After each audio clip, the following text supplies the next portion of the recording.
Hello, everybody. Welcome to episode 14 of the Big Apple Battle, a New York baseball podcast. Ed, it has definitely been a minute since we last recorded. It was right after the Subway Series, to be exact.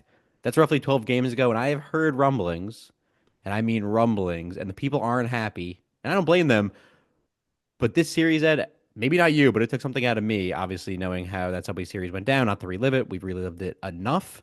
But I needed a bit. I needed a bit of a respite. We're now back and better than ever with both New York teams playing fabulous baseball. Ed, welcome back to the pod.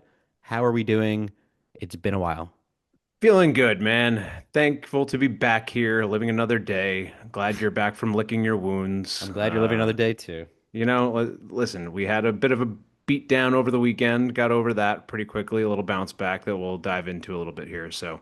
But no, hey, we still have a better record than you since rushing you guys out of town with that I 3-2 didn't series win, or, didn't even two to get one there yet. series You're already win. but you're already doing this. Still feeling good as far as our podcast theme Hmm. goes, and the general baseball landscape in front of us all seems to be bright, sunshiny, and ready to go. So yeah, I don't know what to say. Feeling good. It's been a while. Okay. I'm a little rusty, but excited back Well, to be back here talking with you, my friend. I appreciate that. Are you out of the Knicks fog yet, or No, you see, I think that's part of the issue. I've been in a bit of a daze the last couple days. Haze, fog. Yes, Fridays? it's been rough. You don't get to see that very often. It's a little like Haley's Comet, except for every 75 years. It's every 25 years that we get to see our Knicks in the Eastern Conference Finals. Hopefully, we only have to wait, uh, you know, 12 more months to see them back in this position, not 25 years. But yeah, hey man, it was nice to see it while it lasted. Yankees and Knicks fan, or Knicks fans, Yankees and Mets fans coming together over the Knicks, celebrating the team at Yankee Stadium during a Subway Series. So you got to feel really good about that. And whenever New York sports are doing well, it just makes for more fun on the pod. So Jalen Brunson, the boys, Cat, Mikhail. Well, I don't know about you, Mikhail, Hmm. but OG, the rest of you guys. Thank you so much for what we've seen. Mikhail, thank you for your time with the Celtics series. But yeah, tough Why is end, Cat but so zesty? Listen, Zesty Cat, we got to You get keep over saying that. that. That's The so Bodega Cat, oh my God. I know. I don't know where it comes from, but I he's a weird honestly, dude. He's a weird dude. I like our team of weird dudes. Josh Hart's a weird dude. Brunson's a low-key freak. And listen, No, Tyrese but Halliburton, that dude's a weird dude. All right, if we're gonna get well, into all right. talking. You know, I hate to do this to you, and I hate to channel my inner Evan Roberts here. You know, he's a big Nets fan. Maybe you do, maybe you don't. Fans listening to the podcast would know he is. And you know, being a sports radio guy, he's still at the games. He's still partially like has to support the Knicks, while deep down, I'm sure he's not. And my long-winded thing I'm trying to say here is, I'm sorry, but a part of me, and I hate to admit this because people are gonna, I'm gonna hate for this, but when the Knicks lost, I most of my friends or people I know who are Knicks fans also are Yankee fans, so this is also where that's coming from. But Ed, I'm sorry, kind of felt, I don't want to say satisfied with them losing. That's the wrong way to put it. It's Oh a New my York team. God. No, that's the wrong way to put it. See, I know I was gonna get screwed over for this, but I'm being honest. I just channeled the inner Evan Roberts. I'm like, okay, well, you know what? All these Yankee fans who were talking shit and trolling over the Subway Series, maybe they had to feel a little pain. Am I wrong? Wow. Am I wrong for that? Wow. You Feel the see, pain. this is where you Mets fans that you're just brutal. You have such You do this to dark, us. Don't say you Mets fans. It is you're done to soulless us. sacks of It's like being raised garbage. poorly. You're raised Yeah, poorly. That's what clearly happens. in a barn, what you've been raised in, the way that you're treating us. Are you kidding me? A New York fan. You All guys right. wear the same colors and you sit here on your little perch, whatever you're even on. You're not even in a perch. You're in the doldrums with us. And you want to sit there and act like We're somehow on the the Yankees, perch. because, well, I guess you're not. Yeah, if it's, you got no horse in the race, but for just to hate on Yankee fans, that's how petty you are. You have to go cross sport hatred for these I fans no. that See, they listen, listen, share a listen. basketball team. I'm not hating on the Yankee fan. I'm hating on the Yankee fan that supports the Knicks, who you want always at least troll half and give of your shit to the Mets Mets. fans to be miserable. That's what you're saying. No, all the Mets fans who are Knicks fans, I'm sorry for your loss, guys. That's All even right, so worse, you're right? saying it's more worth it to you though. Like let's look at it from a, like parenting perspective. You Okay. have two kids, right? You've got Hmm. a Yankee fan and a Mets fan kid, but they're both Knicks fans, right? Die-hard Knicks fans. I know Okay. you're a basketball fan, Alec. I know you got a little basketball in your background. So Hmm. Tell me how you're going to root for one of your sons or daughters or whatever child you have to be miserable. How are you going to cheer for that Well, this is when all when in the end it's hypothetical. not even a horse in your race? You don't even care that much. In what world will my son, daughter be raised a Yankee fan, though? This is all very Well, you don't hypothetical. have a choice in that matter most times. Oh, So you've oh, seen. we have a choice. They're going to be right in front of that TV watching Mets and hearing about Keith Hernandez from day one.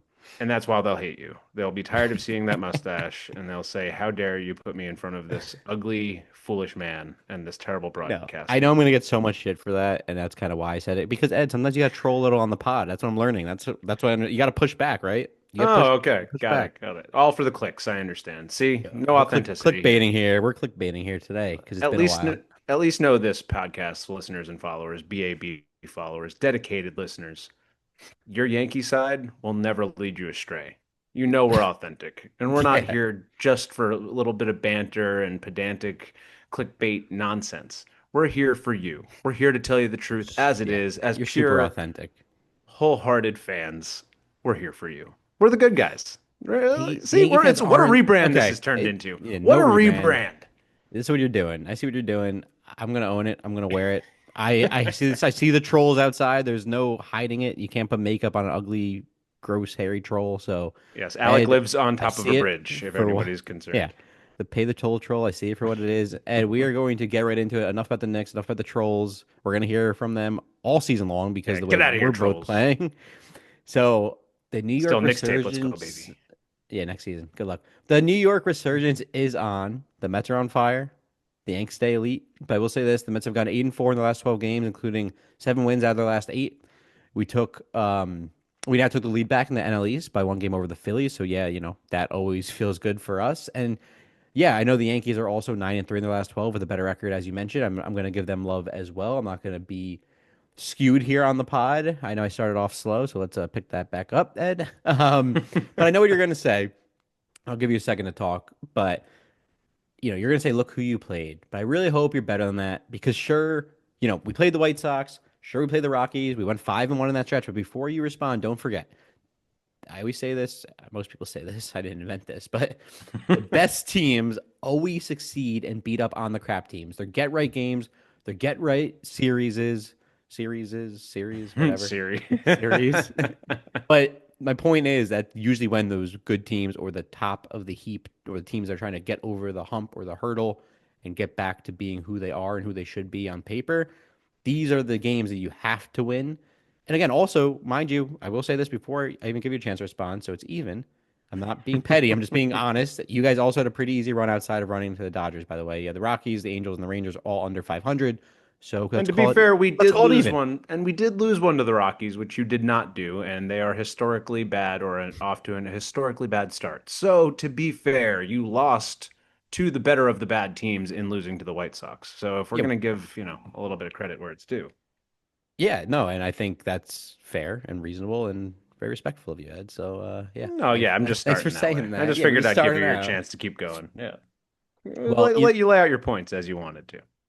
that was really the major major call out there is the fact that it might be skewed numbers or it might at least look, excuse me, skewed to the naked eye considering who we played and what the records look like and how we've come out hot, you know, post Subway Series. But again, like there's still professional ball clubs, there's still MLB teams. You're on the West Coast. I know we're at home, so even easier because of the way we've been playing at home. But regardless, if you're going to win those games and you're going to bounce back, and you're even if you're not playing your best baseball, you find ways to win. Those are what the good teams do, right? So, you know, Yeah, I will and admit, you got to win those yeah, games. Yeah, there's no yeah, doubt about that.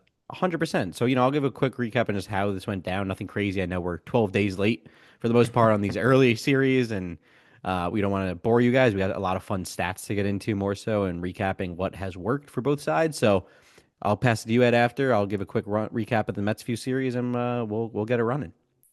Let's do it. So, I will admit though, when the Mets head up to Boston to take on the Red Sox, after the Subway Series, it definitely felt like we came out flat. We lost 2 out of 3 of the Red Sox, only scored 6 runs in the series, and I actually thought it might be I don't want to say free fall, but definitely thought it was signs of things to come in a negative direction. Unfortunately, we got shut out by Hunter Dobbins, Walker Bueller, who I don't know if you saw the video of him circulating. It was a strike right down the middle, but he was so mad at the ump, he just basically like told him to fuck off and yelled like "fuck you." And like, Yeah, and then what was going on with Lindor in that oh, Lindor was situation? telling him to like get out because I think they had some beef from the playoffs last season. I don't like Bueller personally. I think his attitude is a little shitty. Lindor, we all Yeah, love. he's a So bit of a dickhead, but I thought Lindor has got a history of chirping in a way that's like, yeah, a little like I'm gonna get under your skin. So at like some point, I harmless, wish but people would, yeah, nah, not that harmless. He was like, goodbye, like get out of here. Like that's well, you don't need to disrespectful. instigate like that. No, but that was what he was doing. Like, you know what I mean? No, you're Lindor right. is not the beacon of respect on the field. He's kind of a dickhead. Oh my God. In what world Let's is be Lindor a honest, dickhead, dude? He dude. is, dude, In if the he's chirping, disrespected, in he's the gonna, chirping, who he'll chirp disrespected back. him before that? What's a ball? That's what you do in baseball. You're gonna chirp if this guy's giving you shit in the World Series last year. No, I'm gonna chirp, and if he's yelling at the ump and disrespecting the ump and yelling at him to fuck off, tell him to get off the field. I would tell him to go Oh, sit I didn't down know and go you take a guys made the shower. World Series. I mean, the playoffs last year. I keep saying World Series. I think I'm foreshadowing things to come. All right. Oh, very good. So, okay, so you're saying that all goes back to last season. That has nothing to do with because it felt out of nowhere. When I was No, it watching goes that, I back was a to little last like, what's season. going on with Lindor? Why is he doing that for no reason? He would never do that for no reason. It goes back to like him being kind of like Bueller being kind of an asshole in the playoffs, and then he talked shit after the fact, like Lindor was saying, "Oh, good thing he's out of the game," and Bueller's like, "Yeah, it is a good thing I'm out of the game because yeah, I would probably Yeah. strike you out or some shit." I don't know what he said after that. But Yeah, Bueller does not have the best track record when it comes to that. The little chip on his shoulder thing is old quick, and especially when you're on a team that isn't really doing all that well, yeah, especially from the pitching angle or in perspective. So, yeah, yeah, not a great look for him. But again, I just pushing back on the Lindor thing because he's had a few instances where he makes up for it with that smile, and he's a good dude. I'm not picking on him. I like Lindor. I know he's a good guy for the game, and his general image is pretty pristine. I However, get what you're saying though. with Yeah, the Stanton thing going back, that wasn't Stanton started. That but was he, Lindor, and that's his thing. He likes to do that and show you up. That's my point. He I likes mean to show you up a little Stanton, bit. I could argue he did Oh, start Stanton will do that, it but back. that's a whole separate conversation. I could Well, argue Stanton he did it did. back, but All right. we'll go back. We'll go back. We'll But have to bring that one back. Bring the roll. We'll roll the tape on that. we'll roll the tape. I'm just saying, Lindor's that guy who's so well liked that if he does troll a little bit, people forgive pretty Yeah. quickly. But it's consistent with him. It's But you know what not it is? I like think the it's that's not a traditional leader in New York style of thing. You get what I'm saying? Like I'm not saying it's you got to be traditional. I'm just saying sometimes that separates you. The little petty, me, making the little mocking things. Not the but best look in I my don't think opinion. it comes off that way. Like I think he does it in a way that's warranted most times. Like he's not forcing it. He's not just chirping and being petty like maybe like a Javi Baez or I'm trying. Oh my But God, look back to that. Remember that whole situation? well, The but Javi he's Baez don't. thumbs I'm not. down, I'm all not. that. Ed, I'm not going back there. He's matured a ton. As I mean, he almost fought McNeil in like his first season here. He's matured a bunch, and he's a leader of this team, and you know it.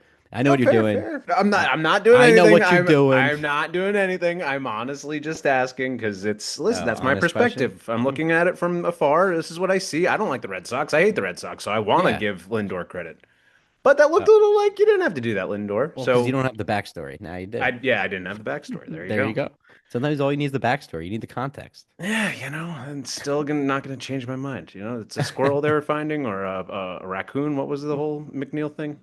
Oh, I actually forgot why they were even fighting. There was in like the all I remember is hearing like, oh, they might be throwing punches like over I don't know. Was it a raccoon or I was don't it a it's a squirrel? raccoon or a squirrel. It was something. I know McNeil's nickname is Squirrel, so I always mix up the actual situation because of Oh, maybe that. that's where I'm getting confused too. Yeah. Anyway, all Yeah, right, back on track. I'll do some research. Yeah, back on track. But back to the Red Sox series after Walker Buehler got ejected and he cursed out the ump. It's a kid's game, family game, mind you, Walker. But funny enough, the game we did win in that series was actually a Garrett Crotchet game.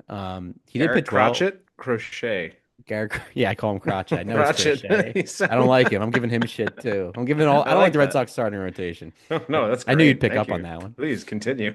This is amazing. I mean, he pitched well. He allowed one run in 5 innings, but we got after the bullpen there. We got after Liam Hendricks and the bullpen. Just one side note on Liam Hendricks thing. I actually hate how some of these fans are. Like, I know the Jared Duran situation, where fans started to like taunt him because he almost committed suicide. That's fucked up.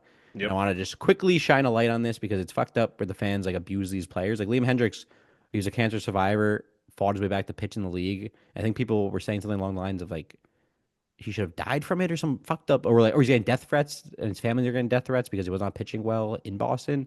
Right. Something When he's something been crazy back like for all that. of a month, and it's It's re- like you're that's gonna fucked give up. death threats of 1 month of tenure from a guy who's not even like ruined your season. Like it's never okay. And he's But a cancer really, survivor. now is when you're gonna do that? Exactly. And then you're doing it because then it feels like is it because he's Australian? He's not an American, so you can say these things to him. Like who knows what it comes down to? Unfortunately, But maybe. it's really, it comes down to these things, and people think of others as subhuman if they're not like them or someone they can directly relate to. So, oh, now it's okay to say these Yeah, and things. like booing, I know we joke about that. Like obviously the Soto booing, we talked about a lot, like all these guys. But like booing and cheering is one thing. But then when you start to like go at not just their it's not even their integrity, right? It's just literally like it's threats. It's Yeah. threats. It's picking at people's like weaknesses and dark parts of their lives, diseases and mental issues and whatever it is, right? And like why? Like that's messed up. It's like they're doing their job, right? It's like we're at work and you're saying that to like your boss or your coworker. Like put in perspective, you know? An especially bad job with the whole Tristan cases and, as you said, Jared Duran, like everyone on that team with the whole behind the scenes element of what the Red Sox are doing with Netflix, getting this real perspective from these guys, showing the real human element of the game and the humans behind, the athlete. You'd think that with this perspective, they would be a little kinder, Yeah, right? a Like it hundred just the percent. slightest bit, especially when you like hear about the organization doing so much for the community and doing well. Like, where does this sort of filth come from? And I know we hear it about Yankees and Mets fans saying things, but I don't remember a time ever hearing like, oh, you should go kill yourself. Like being Never, a public statement from any fan, anything never. written, At least especially in the not day not of in New social York. media. Right. I've never heard that. And like, where does this meant like again, in an age of mental health and a guy beats cancer, how hard is that to come back from and like stay in a good headspace the whole time? Like, again, just And it's physically. filthy, it's Yeah. disgusting, and physically, yes. And you should be impressed and incredibly proud of a player like that. Not, I don't know, man. I know. I Sorry, know what you're saying. it's I got enraging me just to think about it when you're bringing it up. I got you going. I'm sorry, Ed. That's because we're No, good please. people here on the BAB. We care about these players. Put us in the Players Association. We'll help them out. Exactly. Do it. And again, I have a soft Do it. spot for Liam Hendricks. He's an Australian, obviously. I worked down in the Australian Baseball League for an off season, or one of their seasons, I should say, and heard nothing but great things. Met him once, but never really obviously got to know him myself. But everyone you've ever heard that's gotten to know the guy has nothing but great things to say. So, That's especially when maybe it's the human behind it all that gets treated like that, and you have no business treating him like that. It's just, yeah. yeah, there's no Maybe justice. maybe that's a target of a podcast guest. That sounds like a good one. Hey, could Sounds try like a it. good You one. never know. Like Liam, I bumped your shoulder once. Come on board. Anyway, All right. Anyways, back prayers to up it. to him. Either Glad he's way, doing it still. Screw those Red Sox fans. Buck yeah. Foston. Don't need them. Can't live with them. Can't live without them. I guess. But I will I could say live without him. you can. I'm all right with them being here. But I will say this: Beatty did get clutch in Game Three of that series, and I'll talk more about him moving forward as my boy has stayed red hot. He drove in three and basically broke the game open in the sixth with a two-run single. Lindor had insurance, and McGill bounced back with 10 Ks, where he actually desperately needed a good outing. Considering early May he was posting a 4.5 plus ERA, kind of faltering, going back to earth. I know we talked to that. And more stats to come there, where he's really improved his last two outings. So then came the Dodgers, Ed. A true challenge again at home, mind you, where we've been playing well, so that helps. But after looking flat the last few series, looking at the Pirates, to the Yankees, to the Red Sox, I was really worried heading into this Dodgers series. To be honest, in Game One, I don't know if we actually talked about it after we offline, but Game One was absolute chaos, and that was, of course, if you're listening, you know good and well what went down. We tied the game with 3 runs in the bottom of the ninth. It was late at night because it was already it wasn't a West Coast game actually. It felt like one because the rain delay pushed it to basically be one. Um, but yeah, the Mets staged an unreal comeback led by McNeil and Tyrone. Then basically the Mets proceeded to go over 10 with runners in scoring position. And again, Ed, only the Mets can pull off such a thing, right? Where it's a roaring comeback. You might think it's all of a sudden be the best win of the season. To then falter in extra innings with the auto runner on second base. They had 3 innings to go 1 run in, and they couldn't make it happen. And this is where I thought the Mm. wheels would fall off because how weird. A lot of times in a season, right? I'll say this quickly. You might think like, wow, this might be the best win of the year, or this might be the absolute worst win of the year. Not a lot of times you're like, wow, You not a lot of times. Sorry, you say both in one game. Where the wow, this is about to be the best win of the year, but never mind. Fuck, this is the absolute worst loss of the season, where they went 0 for 10 with runners in scoring position. Again, I know I said that already, but I'm stressing that point because they did that again with the free runner on second for 3 straight innings. That's And not. just to ruin your bullpen and set you up for a worse situation than you would have if you had just rolled over and died. So it's the Yeah. irony of, you want to see the compete in your team, but you don't want it to go that way, especially at home. But you know, it was promising again after this loss. I really thought, okay, here it goes. But it was actually a true bounce back effort where they went on to win the next 2 games and win the series. Really led by our pitching, though, only allowing 3 runs over those final 18 innings. Peterson and Sanga continued to hold it down and lead the way as they're continuing to simply dominate this league and prove to be some of the best starting pitchers in the NL. I know Sanga leads the NL in ERA, and I've never been happier because honestly, I've loved Sanga since he came up. He's just a great guy, and he kind of deserves all the flowers he's getting. So hopefully that continues. And yeah, not much to really highlight here. Again, I want to be as brief as possible. And after we took care of the Dodgers, it was on to the White Sox and the Rockies all came to town. Don't really need to go game for game here. We took 2 out of 3 versus the White Sox. Thankfully, swept the Rockies with some ease for the most part. My wife and I were actually at the game yesterday. Showed up a little late because I tried to fit in my men's baseball league as well, but we got to see Soto's home run as he's getting hot. Hey, I'll get to that. And Diaz also locked up another save. And again, good teams get right. In the last 5 games, the Mets average 5.4 runs per game, and I know who they're playing, but I don't care. It's still a pro ball club. The true test, though, comes tonight. We're traveling out west to take on the Dodgers for 3.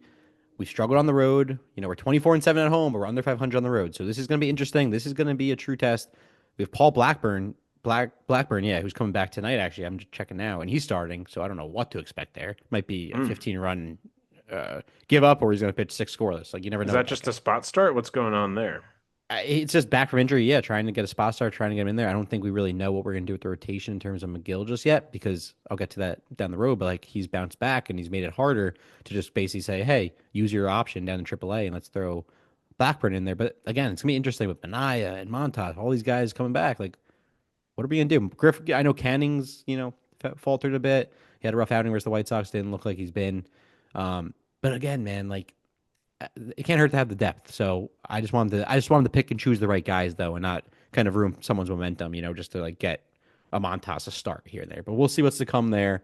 But regardless, this is gonna be a true test because I know what the Dodgers have in that lineup. I know you guys do, and yeah, I think we got Dustin May tonight too, who hasn't been great. I know he was hurt for a bit, if I'm not mistaken, early this year or leading up to the season, so he's probably still trying to get his legs under him. So Yeah, he had 2 years where he wasn't really in the league, so he's really come back from a long, yeah, a long time that's out what of it the was. game to come back and get himself figured out, which is where that Dodgers pitching and what's going on with their injuries and how to get them back to health. Like, no wonder they buy so many pitchers every year in hopes of like, 3, 4 drop off, we'll be fine. We still have 7 more to pick from.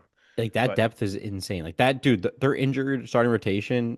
I mean, sorry, not even the rotation, but the injured just pitchers between totally. starters and bullpen could fill not an all-star team, but they could probably beat a Rockies or White Sox rotation or probably half the league's teams. To be Oh honest yeah. with you, I wouldn't put it past them. I if mean, everyone is hurt. 2/3 or 2/5 of that is Snell and Kershaw. So I Exactly. mean, you're in a pretty good spot already. So yeah, but Dustin May has definitely needed some time to get back. And who else you lining up out there? We have, I'll tell you right now, and then I'll pass it your way to give me the Yankees recap of where they, went 9-3. We have Kershaw, McGill and Kershaw.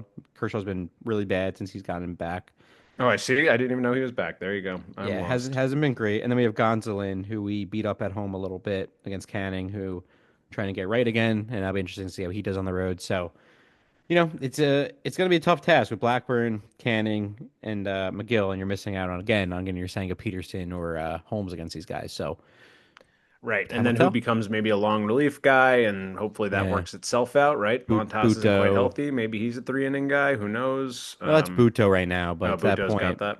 yeah, it might be McGill eventually too, or Blackburn, one of these Right. guys, Right. And and then or who's one is willing trade bait. or who's willing to accept an outright assignment, which my guess would be pretty few, or if any, or if anyone even has an option.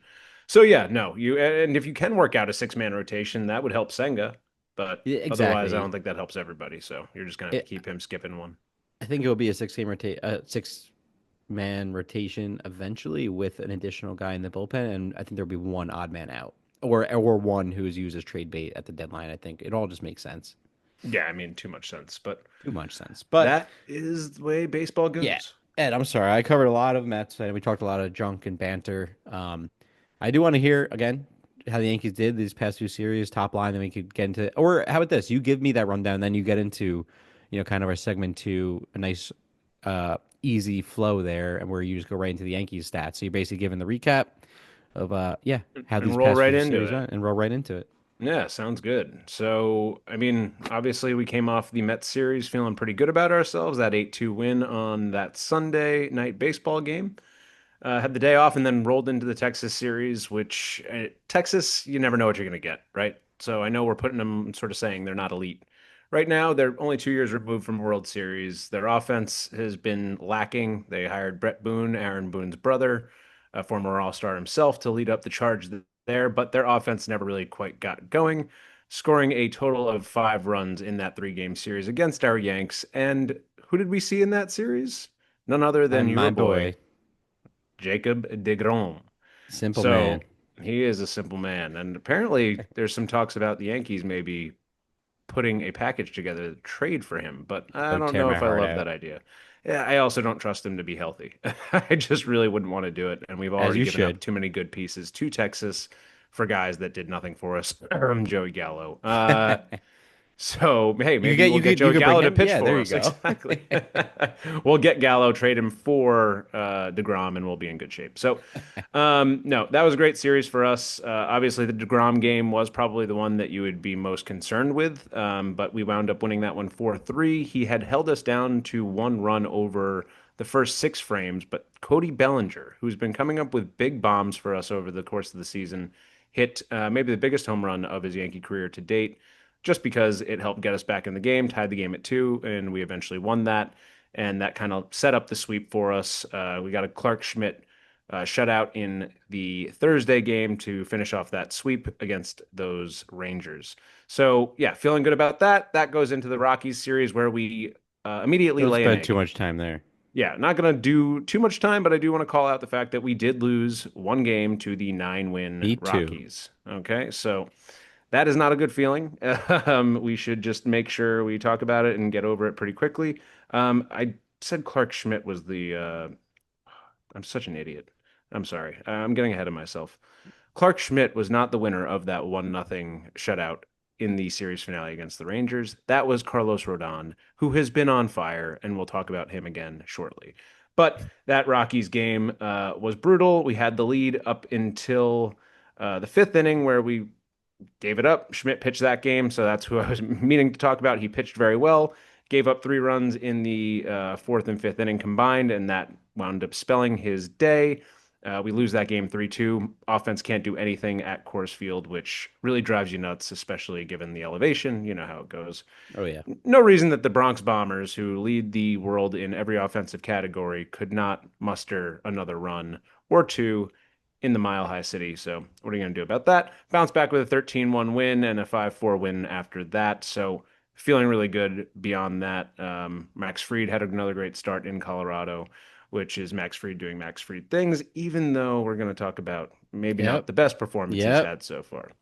So, He's two human. we take that series 2 games to 1 in Colorado, and then we promptly sweep the Angels in the next 3. But the offense, we're seeing a pattern now, not scoring the way they had, at will, obviously. You're going to go through lulls, but when you come to the Angels, you expect to do pretty well. Judge has good numbers against them. Usually the Yankees perform really well in Anaheim, for the last 15 years at least. There was a good 10-year stretch where we couldn't hit them at all, but that's for the older fans like me. John Lackey. Um, Dude, I hate that mofo, and I hate that guy, Jared Washburn. Like Oh, I, Weaver, I baby. hated dude. Even Weaver can go get wrecked. He's a little later. We Not we to figured derail you Weaver here. out. We figured him out. His brother though, he gave us some fits. He Jeff Weaver we Oh traded yeah, for. yeah, I'll get on yeah. that. Another story for another time. But Sorry, yeah, anyway, continue. the Angels series was good, but you're seeing the offense come back to earth in ways that you don't love. Obviously, you're getting big hits from guys throughout the lineup when you need them most, for the most part, but it's not the consistency of a team that you think is going to have long-term success in the way that I'm hoping the Yankees can figure out. That sounds like a convoluted explanation, but essentially what they're doing is everyone's hitting about 230 to 250 over the last 10 games. Everyone's got, four RBIs, maybe a home run, and that's up and down the lineup outside of Judge, and maybe Goldschmidt, who's hitting 308 in that time. But again, a home run and four RBIs in his last 10. So it's consistent. And if everybody's that consistent and you're winning games and your pitching's still good, you don't need to obviously bash teams in to win or offensively bash them to win these close ball games. But again, bad teams, you got to beat them. Yeah. And we swept the Angels and we took two or three from the Rockies, but those two of those Rockies games we only won by a run, right?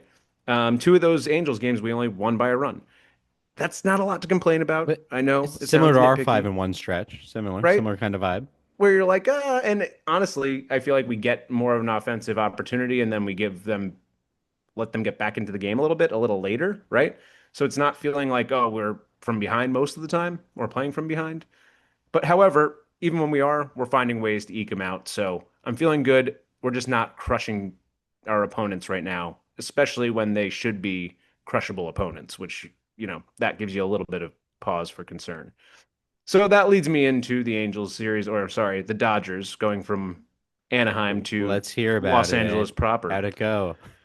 How did it go? Well, Sorry, boys and sorry to do that. girls, get in real close because I'm just going to tell you one thing, and you're not going to like it. Or maybe you will, if you're a Yankees fan at least. Aaron Judge is the greatest player on the planet. Shohei Ohtani is not. That is what we learned over that 3-game series. Everything else you can throw out the window. I know you wanted something sexier. I know everybody wanted me to freak out and panic. But in reality, all we learned is that Aaron Judge is exactly who we thought he is. And he is the better supreme hitter. Obviously, we know he's a better outfielder, but when it comes to that debate, and we love the three MVPs versus three MVPs, we had, what was it, Ohtani, Freeman, and at Mookie Betts. Mookie didn't play, so thank God for that because maybe that Saturday game would have been even worse. Um, versus our Yankees, who had Aaron Judge, Goldschmidt, and Cody Bellinger. Former Dodger returning home did not have his best series, unfortunately. Would have loved to have seen Bellinger do more.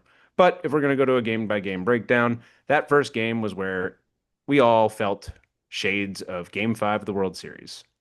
It was a brutal loss. We started the game off exceptionally well. We hit 4 home runs in the first 3 innings. One of them from Aaron Judge, one by Goldschmidt, one by Austin Wells. I'm trying to remember if the last one was it Grisham? I believe it was Grisham. Anyway, against Tony Gonsolin, who you'll be facing, and you got to be feeling good with Max Fried on the mound.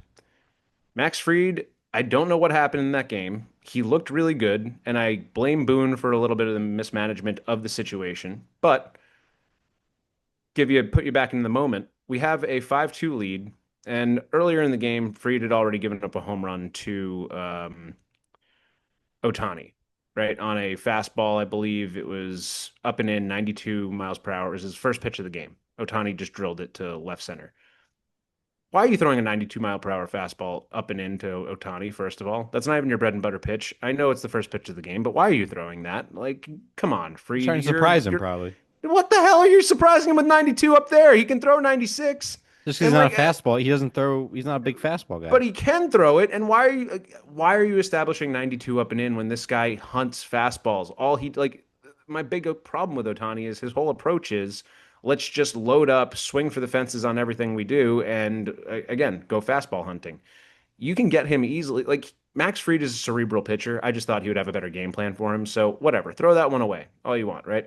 That's part of the 5-2 score, bringing it back to the 5th inning. Okay, Max Fried Yep. has 75 pitches when he's pulled from the game. But prior to that, he gives up another home run, I believe, to Ohtani, which was another like up and in 90 mile per hour. It was just it didn't make sense to me, knowing what he's capable of doing and seeing how this guy pitches. I was just like, are you in your head about him? Like, it didn't seem like it made any sense. Not to mention, Ohtani hits like 233 in his career against the Yankees. So, new It's guy, just one of whatever. those It doesn't freak really things. Though. matter. Yeah, maybe he just It rough was outing. He's weird, human. right? It was weird. It was just weird. It felt like bad choices, not How many bad runs? outing. How many Does that runs did he make give sense? up? It So does. he gave up, I think it was 3 at that point, right? Then he let another guy on. There's basically he left the game with, I believe, a 5-4 lead or a 5-3 lead. And then we went to the bullpen, and every bullpen decision was the wrong decision. And it was guys on second and third, but I would rather have let Fried work his way out of the jam and give up the runs himself than go to the bullpen and just let them all the runs get charged to Fried either way. Especially at 75 pitches. He wasn't laboring particularly. It Oh, he was gave 6 runs, 6 runs, he six gave up earned. six. Yeah, yeah, exactly. But three of those runs came from inherited runners that Loaisaga or other relievers allowed to come home, right? So I'm not saying Fried had his best start, right? At all. But I'm saying it felt a little like, dude, if he's going to have a rough one, let him have the rough one. Let him Yeah, be to blame for what happened here. That's just my strategy, my theory. Instead, what they did is they burned the bullpen after that, and everybody else came in and just made the wrong, it was just the wrong decision. Sometimes that's how baseball goes. And we lose 8-5 after like a 6-run fifth inning. So it was just, again, shades of the fifth inning of game five of the World Series. It kind of felt like, oh, here we go again. How is this even happening? How is this even possible? That was the extent of my frustration and stress because I got to be completely honest with you guys. Knicks tape took over. well, That Knicks good thing. game mattered more than anything else, and it was a worthwhile watch. Well, no, it wasn't a worthwhile watch. That was pretty sad times. But They both sucked. You also hate to admit yeah, to but one sucked way worse. And I would say that the Yankee game was way worse. The it. 18-2 drubbing where nobody had it. Will Warren, who's been pitching exceptionally well up until that point, just gave up, I think, 6 or 7 runs in 1 1/3 innings. Just did not have it. Mark Leiter Jr., who's been an MVP of the season, honestly, for our team and has saved our asses on more than one occasion, had nothing going that game. His ERA jumped from a 2.38 to a I 3.7, I mean, believe. why are you using him when it's already given up 10 runs? That's what I don't understand. Because we're probably burning through too many bullpen pieces all around, and we Yeah, yeah. have, guys are getting hurt. So Fernando Cruz is coming back, but we called Cookie Carrasco up yesterday to fill in a space. So we're doing a lot of juggling of, arm, you know, uh, let's call it pitch counts, healthcare, whatever you want to call it. Just a lot Medicaid. of a lot of deals management. Yes, there we're running a whole country here in the Bronx. So yeah, hopefully we still have Medicaid after this. But anyway, Well, you finished on a I, high note. I'm You gonna finished on a finish high on the note. high note. This was a long breakdown, but to finish her off, yesterday's game. This is really maybe the unsung hero in baseball and hasn't gotten any attention. I know Griffin Canning's a guy we've talked about, obviously, but Hmm. dude, Ryan Yarbrough. No, yeah, yeah. I will What? give you that one. He's got something like a 2.08 ERA in 6 starts for us right now. 6 innings, shut or 1-run ball yesterday, 4 hits. Completely dominated the Dodgers lineup. The Yankees pitching staff had 17 swings and misses in that game, which I believe is the third highest rate in a game this year. The other two were started again. These are stats that I'm pulling off the top of my head from watching the game yesterday. But Ryan Yarbrough has been an absolute revelation for the Yankees, and the fact that he was picked up off the scrap heap from the Toronto Blue Jays just makes you wonder what the hell didn't they see in this guy? He's a former Rays reliever. Obviously, the Yankees have had fits with him in the past. He was good there. He was I thought a lot in him. Saw a lot in him too when he was a Ray. totally really good. And I forget that he actually did have some starting background in there. His first 2 years, he pitched about 140 innings apiece, but mostly through, relief appearances, right? He had 1 year where he had like 21 starts and 155 innings with a 5.11 ERA. So like he's always been that swingman guy with the capability to give you longer innings, but man, you just got to wonder how you give up on a guy like that when you do at the end of spring training. Like what was the roster crunch for Toronto? I mean, I don't know. I just can't Dude, imagine eh, how you give up sorry. on a guy like that. Sorry, I was gonna say too, like to back that. I mean, he held the top four in the Dodgers lineup that day Hitless. yesterday, Yeah. hitless. That's Yep. pretty impressive. Great stat. Yeah. And they had at least one. This was so silly. It said Dodgers 1 through 4 had at least one hit in each of the first two games. It's like, okay, Oh my congrats. God. None They tonight. kiss so much Dodger ass. They got to stop with this. Like, oh, they weren't so bad the first two games. We promise. Anyway, so for the season, Yarborough's got a 2.83 ERA, and this is in, mixed starts and relief appearances.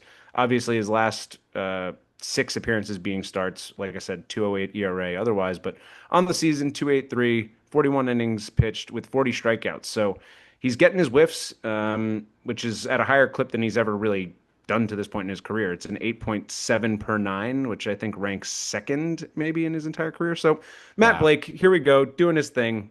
Can't wax poetic enough about Yarbrough. He saved our asses on a number of occasions, especially with having figured out our fifth starter role. We got Marcus Stroman maybe working his way back now, but do you even have to worry about him being in that rotation when you got, again, Yarbrough doing what he's doing? Just more depth. More depth, and I know we need some more talent in that respect, but going back to the Yankees overall, yeah, we got a 9-3 record since that Mets series. Losing two in the last, three games to the Dodgers, that's going to happen. So can't feel too bad about it. All I can say is that the offense does need a little bit more of a spark right now. Um, to the point I made earlier, or I guess I don't even know. Sorry, let me go back. I wanted to say one thing about the Judge and Otani thing before I go into what we need to do and where we're going. Aaron Judge and Otani were actually, I know I made a whole point about Judge being so much better than Otani, but this is how much of a hair split them actually in this series.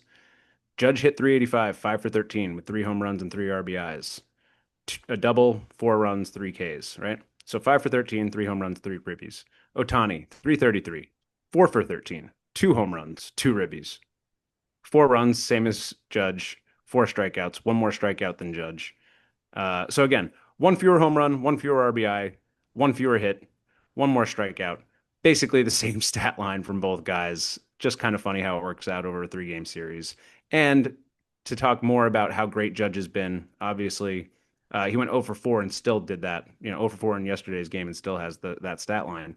Still hitting 391 on the season, leading the world in every category. Has 86 hits before June even started, so that's incredible.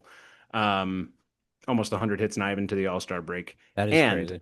according to Fangraphs, right, they have this metric where they figure out WAR based on your contract value, right? So Judge has already eclipsed what he's owed for the season. He makes $40 million a year, but he's produced $41.5 million worth of WAR, which a third of the way through the season. Okay. And over the course of his contract, he's earned, I believe, $95 million so far in that contract, but has produced $170 million worth of WAR. So talk about one of the greatest contracts ever signed. And I, at the time, thought you could have signed him for an even better deal if you didn't think he was so injury prone. But yeah, can't say enough about that.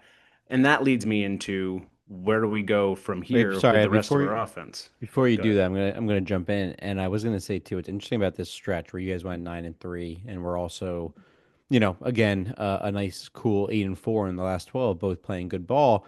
In a way, both of our numbers are kind of skewed by that 5-1 stretch again versus the, you know, more bottom of the barrel teams. And it was weird because I was trying to put my finger on it when I was like, I forgot who I was talking to heading into really the Rocky series or the second game or third game of that series, where I'm just like, I just don't get it. It just doesn't feel like we're playing well, but we've won 5 out of 6, 6 out of 7, and then 7 out of 8. It's just because you're playing the shit teams and like you expect to win. So I think it hurts or feels weird when maybe it's close or you're not blowing them out or there's a chance of losing, even though you still end up winning the game. I don't know. It was an interesting outlook because I was sitting there like, why am I worried that the Mets are playing bad? We're literally like 14 games over 500 at the time, 5 out of 6, and just we're playing a shit team. So I don't know. Well, It's as weird. we're talking about it, I feel like I'm looking for more problems than there are, and in There's not. reality, I'm feeling pretty good. And that's Same. kind of where you get to this point, right? When you are a good team, you look at the flaws, and when you don't compete against the worst teams, the bottom of the barrel, and not to refute your statement earlier that you have to beat the worst teams to be a good team, but You should. sometimes you should, but sometimes you don't have to. Sometimes it's a mentality thing where it's like, I'd rather see you beating the good teams who you're going to have to beat in October, obviously. Yeah, you need to win those games to have that record, to win your division, to win, to have the best record in baseball. Yeah. You don't want to lose those games, but sometimes it's just a matter of like, oh, yeah, we underestimated our opponent, or yeah, we were on a long road trip, or whatever gets in Well, the way. Sometimes these guys are just like, yeah, I'm not in the headspace to compete, or it just happens to line up with, hey, you caught us at a good time. We're not all clicking right now, well, and it's interesting. that's Sorry, baseball. Yeah, I was gonna say too that there's an argument behind that where like some say it is more difficult, almost, or more pressure when you're facing those teams that you're expected to beat versus like the Mets versus the Phillies, right, or the Yankees versus the Dodgers, or whatever it is, and um, absolutely. because it's just like, oh my God, like I know we should beat this team. So, and then you play down to your point, you play down to the opponent. You should win. You have all these expectations, and then you're playing these good teams. You're more locked in. You're more dialed. There's less of a room for error, and you know that. Where you're playing these bad teams, it's a whole everything compounds, right? There's you could play nonchalant, you could play loose, you could lose Absolutely. focus, you could be joking around in the clubhouse, like we don't need to pull our full effort, and we should beat them. And next thing you know, they punch you in the mouth. So I'm Right. glad we held true to what we discussed, and we beat up on them. So where are Yeah. you guys going now? Dude, and to your point, that was the Yeah. Knicks situation going back to the Knicks Oh my conversation God, against the Celtics, not to, these bring it Knicks. back, but the Celtics, we weren't supposed to beat them, and they did. And you are favored against the Pacers, and then you come out and get punched in the mouth and lose the series. So sometimes, yeah, your mentality, you underestimate. That is sports, and so much of the game is mental, as we've talked about, and can't really be forgotten. So Yeah, when assessing and evaluating your teams, you got to just remember we're all human and we're not always putting our best efforts out there. And even if we are, sometimes our best effort isn't the best. So but in then reality, ain't a lot to complain about. that's why you gotta take it all one day at a time. Take it nice and slow. One day's not great, next day's better. That's it. That's it. And that's And why we that's got baseball. baseball That's on how every single day. That's why we we need it. love this game. That's why I've Short loved this memory. game forever since I was, forever. Right? A It's wee lad. because a wee lad because it's every day. It's all the time. One bad game does not define your season. And yeah, man. So I want to know where you guys are going. I know we've been running for a bit, so maybe hit me with some top line. I'll hit you with some top line. Then we get in that fun, quick segment three, and we'll wrap it up for the folks because we got Mets Dodgers late night. Yeah, let's go. We got an off day, so I'll let you get to it. But yeah, for us, I mean, again, Aaron Judge is the clear front runner for MVP, is the best player in baseball, as I just got done saying. Really nice for him to be back in his rightful place in right field, feeling comfortable. What's interesting is the 2-3 hole for him right now, right? Kind of what Soto's been going through and what we've been going through since Soto's left. I Hmm. didn't even want to say his name in this podcast. However, I'll say it. Don't um, worry. Judge has been hitting a ton of the ball while batting third, but he's got much less sample size for that. So, but the numbers are stark, and I had them here for last week's pod or our last podcast, and I think I had lost those numbers. But if you look them up, the numbers are absurd. Not yesterday's game notwithstanding, where I went 0 for 4 out of the three hole, he has been performing slightly better in that three slot. I don't know if it's just that he's feeling like he's got to drive more in, but he's got more pop. It tends to be against the left-handed hitters, so that could also help, or left-handed pitching, right? Because we do Goldschmidt as leadoff against lefties. Then you go to a combination of Trent Grisham or another lefty in the two hole and back to Judge in three. So who knows what the reason is for that, but Judge is insane. Who's backing him up? That's kind of what it comes down to. Lately, we've seen Ben Rice continuing to pick it up or picking it up again, hitting the ball hard. Hit another home run yesterday. He's got 12 on the season with an 868 OPS, I believe. So really loving him backing up Judge right now. For a while, Bellinger was doing a great job in that role. He's since cooled off. And like I said, everyone in that offense right now is kind of doing similar things. Not setting the world on fire, not hitting a ton of home runs, but consistently hitting, again, 230 to 250. Uh, Again, those four RBIs and one home run seems to be the last 10 game mark for everybody. And one guy who's actually been weirdly consistent in a way that I'm really liking to see, and you're not even considering or thinking about as being an issue anymore, is Jason Dominguez. Hmm. He's hitting 278 in his last 10 with a home run, again, four RBIs, but he's just been doing those little things right. He steals bases, he's playing hard in the outfield, he's improving defensively out there. So all these things you got to love to see. Didn't he get hurt, or am I? Did I Yeah, he has a read that? left thumb contusion, so that's a bit of a bummer. I think he cut it while doing something on the field yesterday, maybe sliding.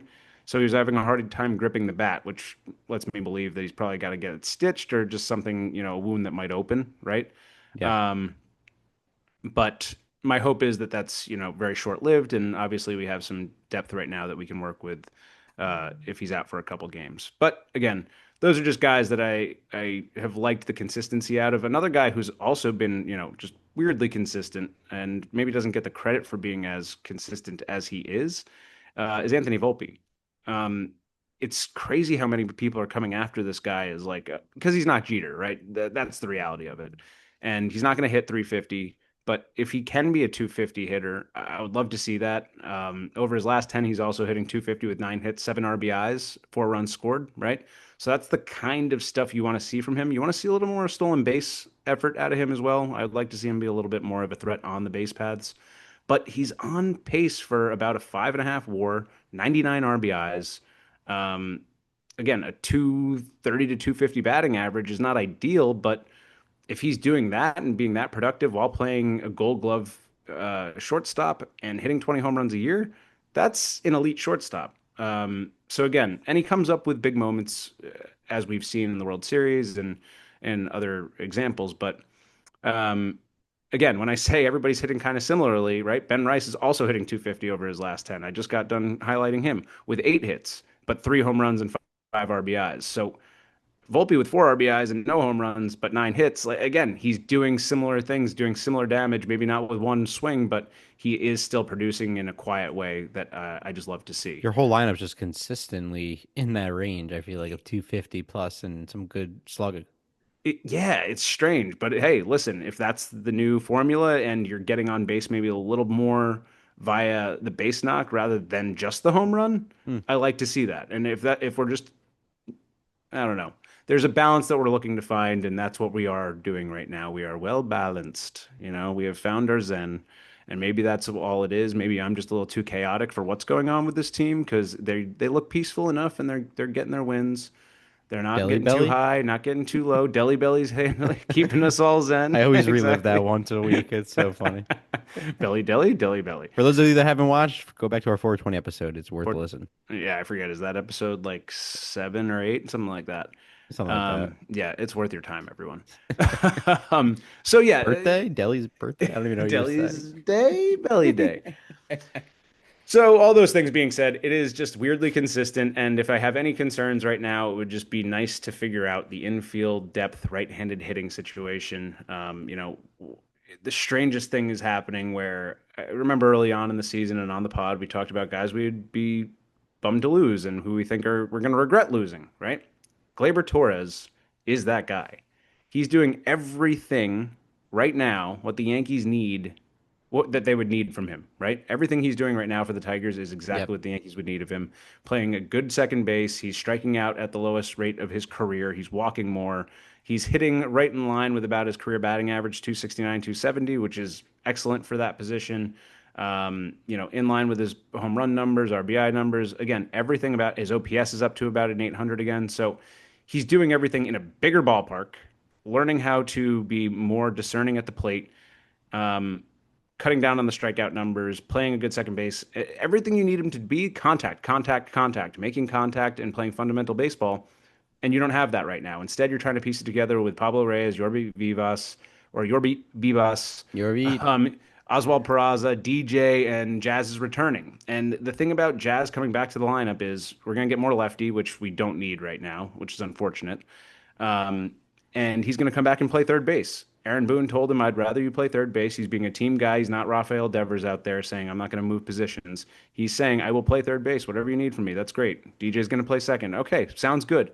However, you're playing a guy out of position again, which is the whole point of moving on from Glaber was to put Jazz at second base and then start the season with DJ at third. So I don't know that I love the idea of Jazz going back to third base. He waited back on balls more than he needed to. I was losing a glove like Peraza's at third base is going to stink for us. It's very frustrating to know that you had the piece you needed. You let him go for a what you believe to be a younger upgrade who can't stay on the field throughout his career. I love Jazz. I love his personality, but he's got a history of injuries not staying on the field consistently, and being kind of boomer bust at times, where I think they were drooling over his athleticism that Glaber already had improved in your environment. So it just makes me feel like, as much as I love Jazz, I feel like he's in a lose-lose situation given the fact that Glaber is doing what he's doing out there right now and that we're in need of a piece like that. And that just gets me into where do we go from here for that position? Let me stop you real quick. I want people to not start to think this is becoming a Yankees only podcast. So Okay. let's hear some maybe final statements here. We could hear some of these Mets stat lines. I think we're getting a little Yankee happy on the It's so pod, and I'm funny. gonna You call always you get out. you always get so concerned right before my final point. It's all right. I don't It's blame you. not concern. I just hear you talking about Jazz and Volpe and Glaber like they're fucking. These are big points. I mean, listen, if we're going to talk about what issues exist and who we need or what would be better, listen, I'm tying things all together for the real true Yeah. dedicated listener. Okay. Final Okay. points. We need a right-handed third baseman. There are some options out there and just some ones that are interesting. First one I saw out there being mentioned was IKF. Isaiah Kiner Falefa. A reunion with him would be interesting. He's hitting 303. You know what kind of production he can provide. He's pesky. I don't know that a reunion's great. However, he's an idea. Eugenio Suarez on the Diamondbacks. They just lost Corbin Burns. Suarez is a big time hitter, big time defender at third base. So you can't feel too bad about that idea if they choose to sell.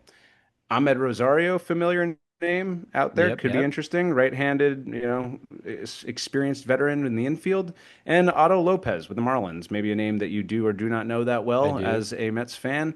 Seems pesky, got a little pop, plays all over the infield, and can steal you 20 bases. So the Yankees like that. Good athletic guy. My hope is that Peraza figures it out, even though he hasn't quite yet. Or we can do it internally, or Bibas, as I said. Love him. And finally, we're always going to monitor Arenado with the Cardinals because I just can't imagine they're not, especially if they're to fall off anytime soon. So that's my point to be made. Yankees are rolling pretty well. Not a whole lot to complain about, but if you got to be concerned, we got to lock down those Holy infield crap. positions. Holy crap. Mets fans, are we still awake over there? I Listen, feel you like wanted to roll in from one category to the next. You I you know, can but take we your time gotta. now. I think we're gonna get a poll going and see if who thinks that we need to or find a way to maybe balance out the Yankee Mets banter on the pod and not favor Mm. one side there. So now it's time. I'm not even gonna keep going on All right, this. next pod we start with the Yankees because every pod starts with the Mets. That So is true. maybe you're We'll find a actually wondering better. if Yankees fans stick around to hear any of my Yankee talk. Ed's talked enough, guys. I will. It's my turn now because I see what he's doing. I'm gonna hang up. I'm I gonna see hang what he's up and just walk doing. away. I'll let you have it. Just let me know when you need me to, say No, please goodbye to don't the go. fans. All right. Please don't go. Oh No, quick. no, please I'm gonna. don't. Is that Mike Posner? I don't know. Please Okay. don't go. Yeah, you're right. That Classic. is it. That's it. But I'll go quick, and it's all in good fun. I again to the listener, we're gonna find a better way to again to balance this out. It's still a work in progress in season when both there's so much to say on both sides. So And 2 weeks of fodder. It's too oh, yeah, much. that's also doesn't help that we waited 2 weeks to go live. That's on us. But regardless, over the last 9 games, quick rundown, quick recap. You guys know I talk fast, so I won't be long. The New York Mets have demonstrated significant improvements both offensively and on the mound.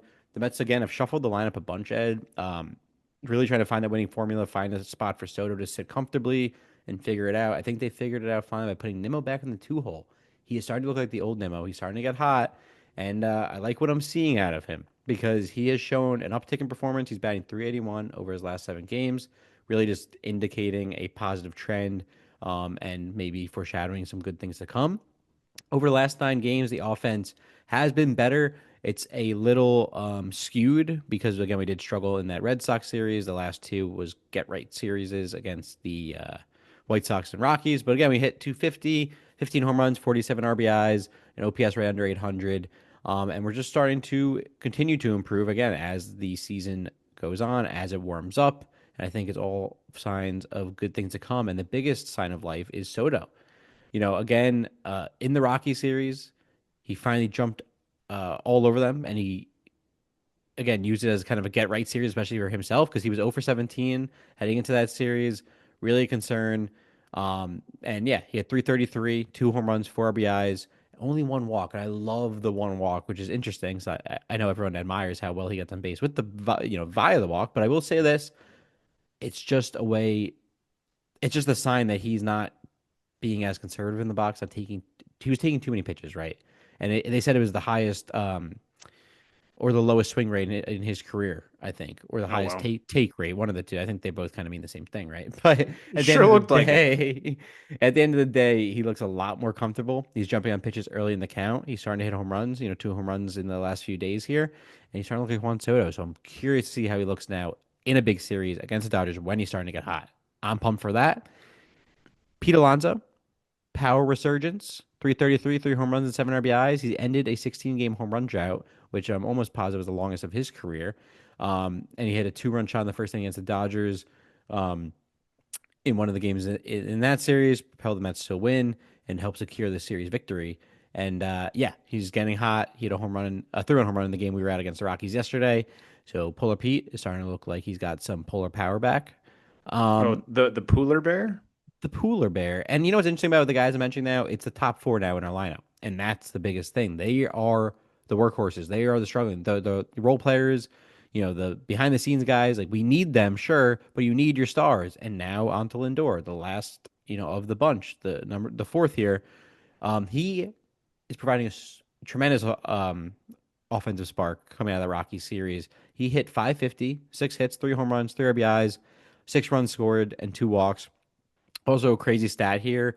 The Mets have won 26 regular season games in a row where Lindor's hit a home run. It's just one of those fun baseball stats I don't really knows about, dating back to July 2024. I give credit to Gary Cohen on this one, always pulling out the wild stats. But the longest ever is actually 29 games in a row by Carl Furlio of the Brooklyn Dodgers, funny enough, Ed, in Hmm. 1951. So I hope Lindor breaks it. We have a few more games to go. This is excluding the playoffs, so we'd be even closer because I think they've won 2 games in the playoffs with this as well.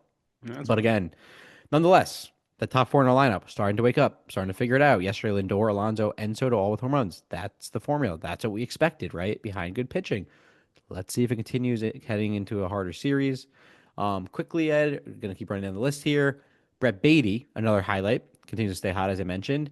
324 over his last 9 with 11 hits, a home run, and 9 RBIs. So, again, just being the Brett Beatty that I always thought he could be. It just took a little longer to get there, and hopefully it maintains. He hasn't been announced and confirmed as a starting third baseman just yet, but Vientos is getting less and less playing time. I don't think you can really just dump Vientos like that. He had such a good season last year. Like it's still early in this year, but it's hard to like find time for someone like him when Beatty's proving to be an everyday player. So it's not a bad problem to have, in my opinion. So I think Vientos, if anything, is going to be more of a DH and split time at Beatty at third, but they're both going to be getting their reps, and we're going to see how it works out. Hopefully, they both figure it out, and then it's a really kind of good win-win scenario. So that's all I had on the hitting front, Ed. I will take a breath if you had anything to say. If not, I'll talk pitching.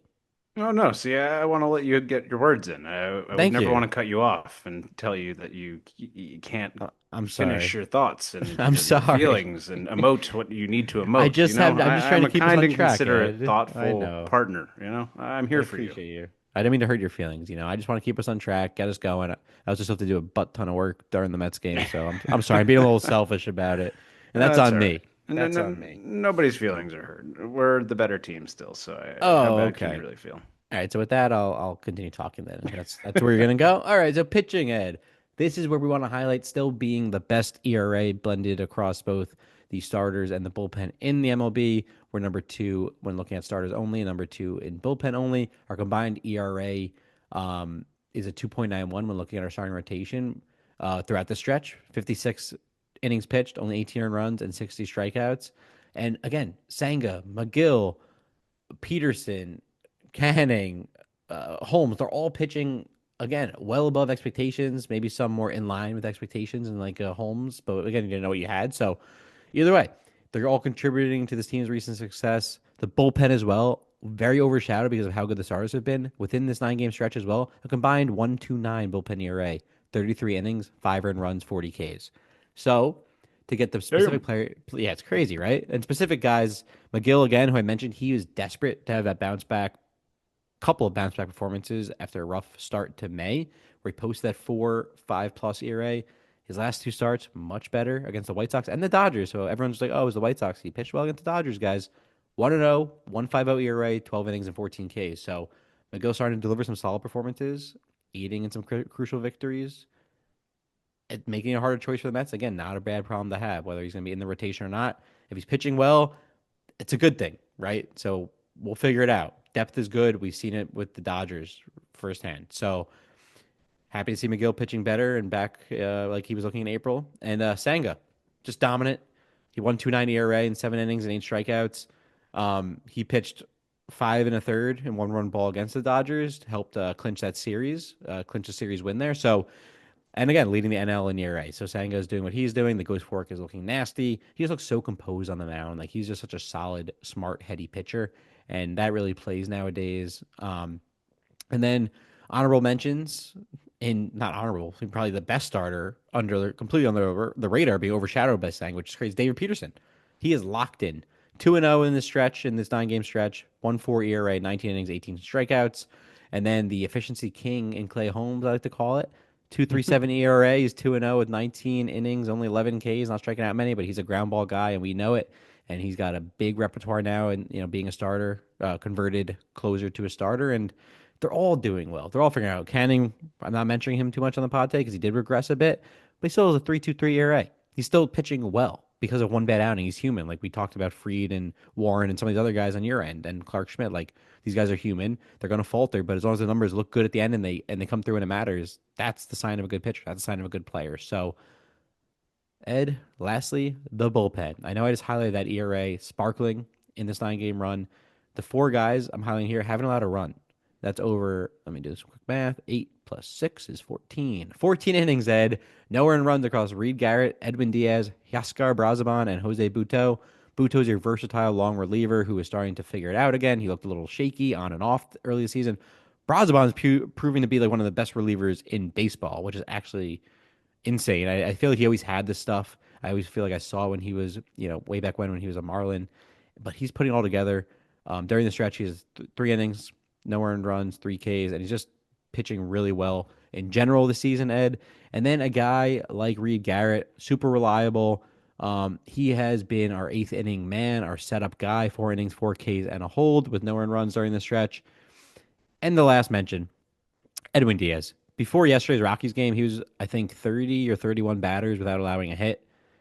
He hasn't blown a save this season, knock on wood. He hasn't allowed an earned run in this stretch, 4 innings, 7 Ks, and 3 saves. And he's continuing to dominate, look more like his 2022 self, and dare I say, his Seattle Mariners self when he broke the saves record, if I'm not mistaken, right? So, Got close. No, I'm he did sorry, he not didn't break. He didn't break it. Let me backtrack there. That's a Yeah, there you go. yeah. No, I was Another trying to. former Met, K-Rod, has he Yes, got yes, that's what it was. He was close to our yes. buddy K Rod. Whoops. There you Slipped my go. Sorry. mind, Ed. You just remembered the pod too well. I remember bringing that up early on. I said, I think he set the record. And you're like, I don't know. So here we go. The tables have turned. Now I'm correcting you. Oh, I appreciate it. But yeah, the last note I'll say again on Brazaban with a 1.34 ERA this season in 33 innings, Reed Garrett a .7 in 25 innings. Those 2 guys alone, almost 60 innings combined, have carried the 7th and 8th inning throughout the season. And I can't say more about those guys.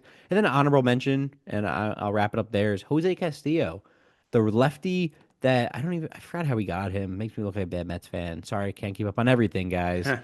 But he was originally, we picked him up. I don't want to say, I think we traded cash or something, nothing for him basically. He was on the D-backs, had 11 ERA, 6 innings, and 8 earned runs. But so far with us, 3 innings, only 2 hits, no earned runs, and he's come in some big spots and he's locked it down. He's a lefty, a big lefty, looks like a hefty lefty, 6'6", 250. And Oh, Lord. as you guys know, without Minter, without Danny Young, we were missing that lefty. Hennessy Cabrera is gone. I think he's with the Cubs now. We DFA'd him, even though he was looking solid. I'm not really sure why that happened. But regardless, we filled the void with another lefty while we're still waiting on Brooks Riley to come back, and he's done a hell of a job. So shout out to Jose Castillo, and we'll see what's to come for him. But There you Ed, go. that was a hell of a quick rundown. I know I threw a lot out there, but basically what I want to say here, what I wrap up with, the offense is clicking. The runners in scoring position situation is looking better.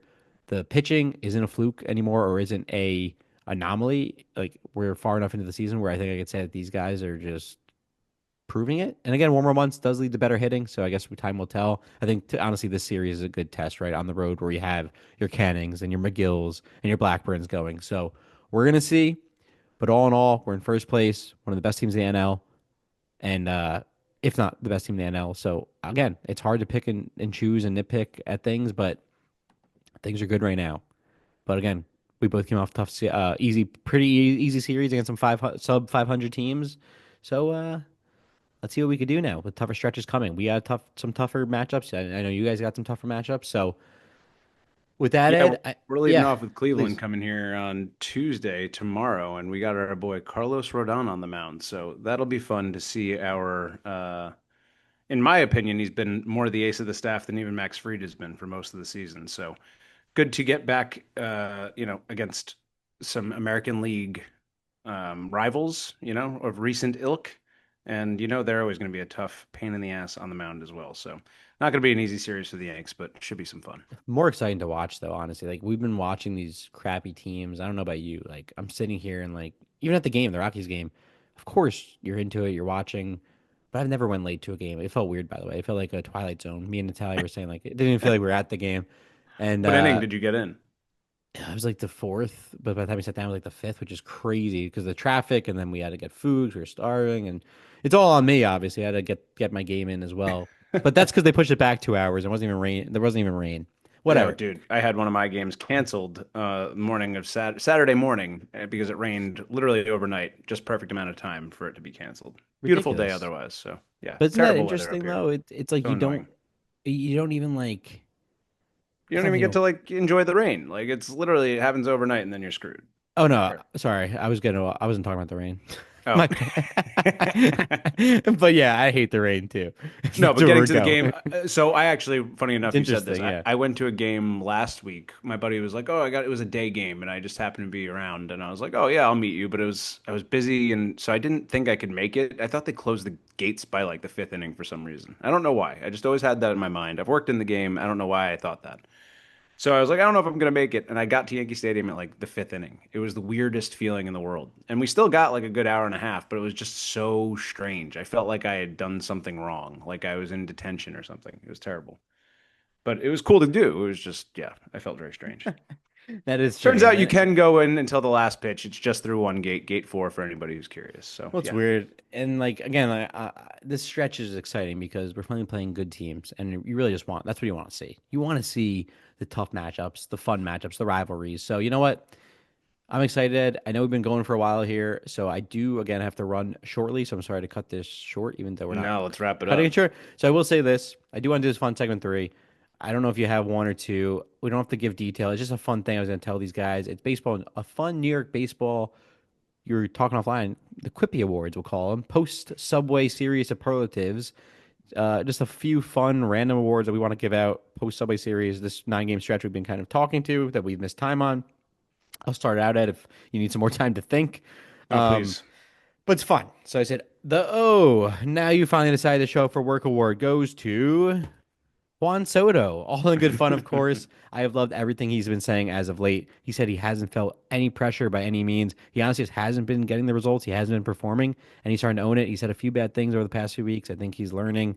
He's getting some good media training, and he understands that he's not. He hasn't been performing up to his not our expectations, but his own expectations, right? You know what he's done. He's posted a 950 plus OPS most of his career outside of down season in San Diego and what he's doing now. So like, yeah. Oh, he showed up for work. A word goes to Juan Soto. Just a little Nah, late. Listen, sometimes yeah, some of us like to sleep a little bit. that's it. He slept in. He slept in for a while. Call him a sleeping beauty. But the PSA 10 graded rookie card pulling out of the garbage award goes to Brett Beatty, my man. Again, all in good fun. Hey. Everyone here who knows me or knows the pod as knows I supported Brett through and through for years. Obviously, why I have a rookie card graded of Brett.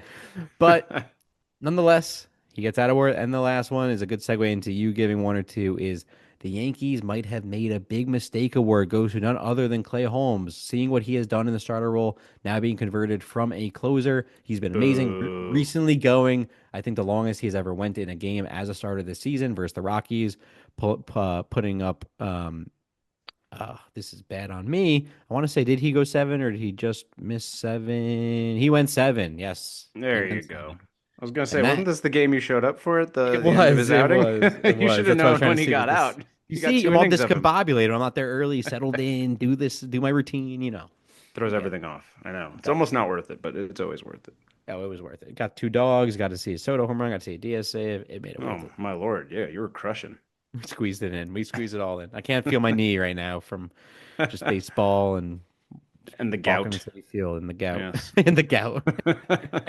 You have one or two awards to give out, and then we'll say goodbye. Yeah, well, that award should be called the big mistake because it's Gleyber Torres, but it's fine. If you want to make it Mets themed, that's okay. Well, we each could give one out. No, I'm not doing that. No, so I my first award is going to be this one was a little bit fun, and I was trying to relate it to too many things, but I'm going to go with it anyway. This one I'm calling the Encino Man Award. Okay, and that is a reference to the 1980s Brendan Fraser film and Pauly Shore film, and Sean Astin. Great cast of characters, if anybody's wondering. Uh, Encino Man, which is about a caveman thawing out in Southern California after years of obviously, ice age being, locked up in the ice. Anyway, this goes to Carlos Rodon. Carlos Rodon has thawed out this year after what has been a couple of years away from his peak performance. So we'll call it 2 to 3, which I don't think I was all that shocked by when it happened. But what we're seeing over his at least last 8 starts, and I bring up Encino Man in Southern California because his last start came in Anaheim, which is not far from Encino. So you tie it all together. He got 10 strikeouts in that game, 7 innings pitched. But over his last 8 starts, he is pitching to the tune of a 1.27 ERA with 62 strikeouts and a 6-0 record in that time over 49 and 2/3 innings pitched. So this man has done it against the Rays, the Guardians, the Orioles, the Padres, the A's, the Mets, the Rangers, and the Angels. Not necessarily everyone tearing the covers off the ball, but a lot of those are really quality lineups, especially the Mets. And of all of them, it's the A's who got to him most with 4 runs in that May 10th start. So anyway, Carlos Rodon flashing the I leather against the Angels. Encino Man, he is thawed out, and Ed, he is the true ace of this staff right I now. would have given him. I like that. That's a good one. But another good one. Call me Mr. Quippy is the Walt Disney Award. I was just thinking while you were talking. That could have been a That's a good. pretty good one. If you're talking about freezing people, Yeah. that's actually better. God damn it. You I'm had to one up sorry. me there. See, I'm okay, he's sorry. throwing fire though. Kind of like, all right, cavemen, All they right. discovered All right. fire. So maybe we'll give, all right, You, that'll be you, my ha only you have take. any other I like quippies the to Walt give Disney out? Award. God damn it. We'll save that for another See? one. I hate the Quippies. I'm going to watch the Razzies instead. Yeah. Um, and this one, I don't know. I got two. This one I want to make a simple "We'd Be Screwed Without You" award, and that's going to Mark Leiter Jr. despite that performance on Saturday, because again, until then, he was pitching to the tune of a 2.38 ERA for the Yankees, and really keeping our season alive in situations where we didn't know what our bullpen was going to be, coming in high leverage situations, bailing us out of situation after situation. Not necessarily just late innings. It could be fifth, sixth. He's that guy who you can bring in and generally get you out of a tight squeeze. So we'd be screwed without you award, Mark Leiter Jr. Thank you, buddy. Appreciate you, and Al Leiter's nephew. So thanks, And Al Al, for Schwartz. your You're lineage. welcome. Appreciate that. And Al Schwartz. And finally, Oh, this one was kind of a funny one that I took inspiration from you, but it was a guy who we forgot is still on the roster, but I went a different way with it because I'm going to call it I don't want to call it the janitor award, but maybe the Golden Mop Award goes to Pablo Reyes. And this is just a funny one because he came in for some mop-up duty for the Yankees in that 18-2 loss. Once again, got to bring it up. And it was, I believe, our first position pitcher, our position player pitching this season. So that line for him went single to Tommy Edman, double to Kim, 3-run homer. After that, another single, fly out, double, ground out. So not the best line. Gave up 3 runs in his lone sounds like inning my of rec work. league. Yeah, I got a 27 ERA out there, but hey, man, you saved us from having to waste another arm, and Pablo, we appreciate you for that. So, not the way Beautiful. you want to end it. I think the Encino Man Award or the Walt Disney Award was probably the most sexy of my bunch. No, it was good, and I think this is actually a fun little thing that we should put in the back pocket moving forward. But I do want to publicly apologize, Ed, if I came off rude or brushed or rushed or disrespectful because of, all the things that I still need to do tonight. So I was a little selfish today on the pod. So I No, not at all. apologize. I No, no, no, apologize. no. Do not apologize, sir. But we gotta Apologize for your we'll find a fandom, but way. nothing else. Nothing No, no, else. never for the fandom. Just for this. But we will find a better way to the fans again to make it more cohesive. Either way, I think we covered a lot because we had to, and that's because we haven't been consistent. So shame on us and Yeah. everyone. And listen. Just Yeah. just everybody remember, when Alec isn't recording, it's because he's usually pretty sad about the Mets. Not really. Okay. A week ago, he wasn't feeling so good about his team. You know, it would have I been think that's a wrap, a very everyone, for different episode narrative. 14 Just, of the Big just Apple get Battle. it real close. Don't forget, everybody. Don't forget. Number one in the NL East. All right. Oh yeah. Now you're back. Yeah. See, you Number one in the you NL. All right. bypassed that whole week that you were I 3 gotta get games the hell out. out of here. Oh, Everybody, episode 14 of the Big Apple Battle. That's a wrap. Mets are number one in the NL East.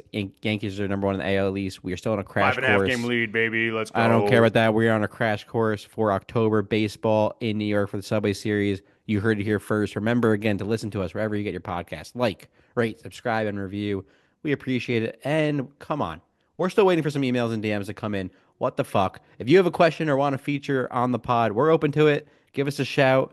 I mean, we're going to have Liam Hendricks soon if you want to ask him questions. And we're trying to bully Alec into his punishment for the Subway Series loss. So come on, give us your suggestion, folks. Anything you want to talk about. Emails. And I'll read the email again because I always forget it, but the most simple email, bigapplebattle@gmail.com. You heard it here Gmail, first. baby. Write it down. Gmail all day. Yahoo is a thing of the past. And Hotmail. Don't even know. Hotmail. Lil B-Ball Kid 777. Let's go. 7707 at AOL.com. That's a classic. Oh, Lordy. Ed Freak 9. Let's go, baby. Let's go, Ed Freak. And, That sounds like a porn name. I don't know what I was thinking back then. My mom let me do these things. I don't know what's going on. This has been a great episode. Again, we'll catch you guys later this week to recap this late night Mets West Coast series. The Yankees, correct me if I'm wrong, they got the Guardians, right? So yep, at home, back in the Bronx, baby. Matchups. Tomorrow night. Let's do it. Tough matchups. So let's see what we could do now. Playing some good teams now that we have the Rockies in the rear view. Well, the Mets see them again on the road soon, but Dodgers first. So with that, it's a wrap. Let's go Mets. We'll catch you next time. May the Dodgers spank you and the odds forever not be in your favor. Get wrecked. This ball is crushed. Man, what a shot.